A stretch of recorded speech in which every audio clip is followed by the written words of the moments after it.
Ladies and gentlemen, this is TYT Sports Locked Out. Rick Strom with you here in beautiful Culver City, California. Now, the Nets and Knicks are developing this great rivalry in New York because, well, the Nets are irrelevant, again, if that's possible.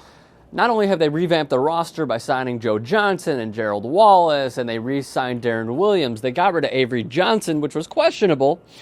We even said it on these airwaves, but under PJ Carlissimo, well, they're 10-2. It's pretty interesting. Now, J.R. Smith even was quoted after the game saying, they're 11-2. He was quoted as saying, honestly, I just think their players want to play for PJ more.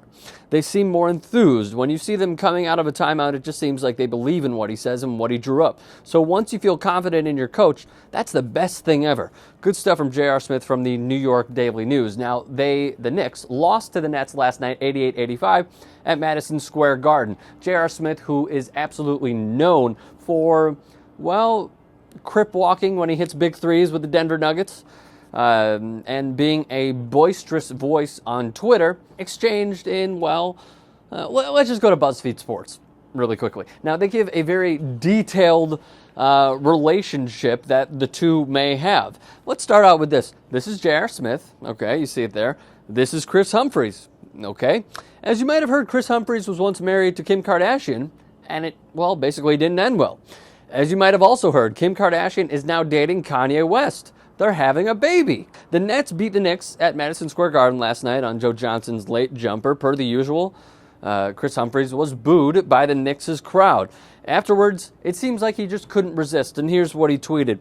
Big game tonight. The Garden got really quiet on the way out. By the way, he has more than 900,000 followers on Twitter. Amazing, I know. Now, J.R. Smith, again, being a fabulous voice on Twitter, a must-follow, tweeted back at Kris Humphries saying, wasn't quiet when Kanye tore it down last month.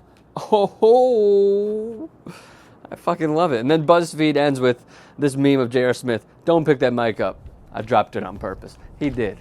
He fucking owned and pwned, however you want to put it, made Kris Humphries look like a fucking noob on this. I don't necessarily understand why Kris Humphries is so hated. I understand that you dated Kim Kardashian, and people hate Kim Kardashian. They hate that, you know, she was probably, she made herself rich by having sex with Ray J and filming it. But there's something to be said about J.R. Smith going after Kris Humphries and just attacking him the way he did. It is so beautiful in its essence, yet it makes J.R. Smith come off as like the hero in this story. J.R. Smith, a great follow on Twitter. He's showing why. At one point, he even tweeted a girl's ass in his hotel room because, well, her ass was blocking him from watching the game on the TV. So what do you guys think about all this? Leave all your thoughts in the comments section below. Do you love J.R. Smith more for attacking Kris Humphries?